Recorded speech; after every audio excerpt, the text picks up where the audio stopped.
കൂടുതൽ വാർത്തകളും വീഡിയോകളും കാണാൻ ഈ ചാനൽ സബ്സ്ക്രൈബ് ചെയ്യുക. കൂടെ ബെൽ ബട്ടൺ അമർത്തുക. നമസ്കാരം.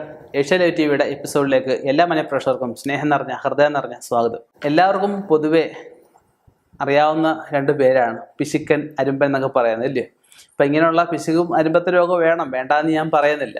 പക്ഷേ 2000, 1900, 2000, ഇതുപോലെ 2010, 2000, 2030 ഇങ്ങനെയൊക്കെയുള്ള വർഷങ്ങളെന്ന് വെച്ച് കഴിഞ്ഞാൽ പുതിയ വർഷത്തിൻ്റെ ആരംഭമാണ്. 2019 എന്ന് പറഞ്ഞാൽ എന്തുവാ? 2019. 2020 എന്ന് പറയുമ്പോൾ 2020 ഇല്ലയോ? ഒരു ഭാഗ്യവർഷമായിട്ടാണ് പറയപ്പെടുന്നത്. 2021 വരുമ്പോഴത്തേക്കും 2021 ഇല്ലേ? 2020 കഴിഞ്ഞാൽ 2030 പിന്നെ ഏറ്റവും ഭാഗ്യവർഷമായിട്ട് പറയപ്പെടുന്നത്, മഹത് ഭാഗ്യവർഷം എന്നൊക്കെ പറയും. അപ്പം ആ 2020 നമുക്ക് ഈ അരുമ്പത്തരവും പിശുക്കുമൊക്കെ വേണ്ടാന്ന് ഞാൻ പറഞ്ഞില്ല, കുറച്ച് മാറ്റി വെക്കുക.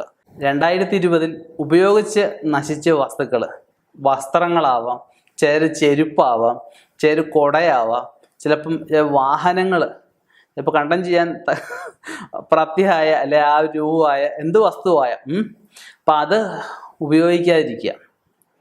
നമ്മൾ പഴയ കാലത്തൊക്കെ പറയും, വസ്ത്രങ്ങളായാൽ അങ്ങേയറ്റം പോയ ഒരു വർഷം ഒരു വസ്ത്രം എടുത്തു കഴിഞ്ഞാൽ 1 വർഷത്തേക്കുള്ളിൽ ഉപയോഗിക്കാൻ പാടില്ല എന്ന് പറയും. ഇപ്പം മിക്ക വസ്ത്രങ്ങൾ നോക്കുവാണെങ്കിൽ നമുക്ക് എത്ര വില കൂടിയാണ് 1 വർഷത്തേക്കുള്ളിൽ നമുക്ക് അതിന് പിഞ്ചി പോവുക, കീറിപ്പോവുക, എന്തെങ്കിലുമൊക്കെ ചെയ്യും. ഇപ്പം കീറിയത് പിന്നെയും 1 വർഷം ആയിട്ടില്ലെങ്കിൽ നമുക്ക് ഈ പറഞ്ഞ പോലെ തയ്ച്ചുമൊക്കെ ഉപയോഗിക്കാം.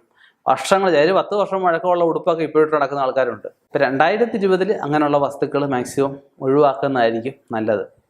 അതുപോലെ ഈ പേന തീർന്നു കഴിഞ്ഞാൽ റീഫില്ലർ വാങ്ങിച്ചിട്ട് ഉപയോഗിക്കും. അപ്പോൾ അങ്ങനെയുള്ള കാര്യങ്ങളൊന്നും തന്നെ ഉപയോഗിച്ച് നശിച്ച എന്ത് വസ്തുവായാലും അത് നശിച്ചത് പിന്നെ റിപ്പയറിങ്ങിന് പോവാതെ അത് അവസാനം പറ്റിയെങ്കിൽ മാത്രം അത് കളയുക. നമുക്കെല്ലാവർക്കും ശരീരത്തിൻ്റെ ഓറയുണ്ടല്ലേ എന്ന് പറഞ്ഞ് ഉപയോഗിച്ച വസ്തുവിനും ഉണ്ടാവും, ഉപയോഗിച്ച് നശിച്ച വസ്തുവിനും ഉണ്ടാവും. അത് എന്തും ആയിക്കോട്ടെ, വിശ്വസിക്കുന്നവർക്ക് വിശ്വസിക്കാം, അവിശ്വസിക്കുന്നവർക്ക് അവിശ്വസിക്കാം, തർക്കിക്കാം, വേണേൽ അടിയും വഴക്കും വേണേൽ ഉണ്ടാകാം. പക്ഷെ നമുക്ക് റിസൾട്ടിനകത്താണ് നമുക്ക് കാര്യം ഇരിക്കുന്നത്. ഞാൻ ഈ പറഞ്ഞ കാര്യം ചെയ്തു നോക്കൂ, മാറ്റം തീർച്ചയായിട്ടും ഉണ്ടാവും. നമുക്ക് എന്താണോ വേണ്ടത്, നമുക്ക് ഐശ്വര്യമാണ് വേണ്ടത്. ഈ അരുമ്പത്തരം കൊണ്ട് നടന്ന ഐശ്വര്യം ഉണ്ടാവുമോ? ഉണ്ടാകത്തില്ല. ജീവിക്കുന്ന ജീവിതം ഒന്നേ ഉള്ളൂ, സന്തോഷവും സമാധാനവും സ്വസ്ഥതയായിട്ട് ജീവിക്കുക. എന്ന് വെച്ചാൽ ഒരുപാട് ആർഭാടം കാണിക്കണമെന്നല്ല ഞാൻ പറയുന്നത്. ആവശ്യത്തിന് ചിലവാക്കുക, ആവശ്യമില്ലാത്ത കാര്യങ്ങൾക്ക് ചിലവാക്കാതിരിക്കുക.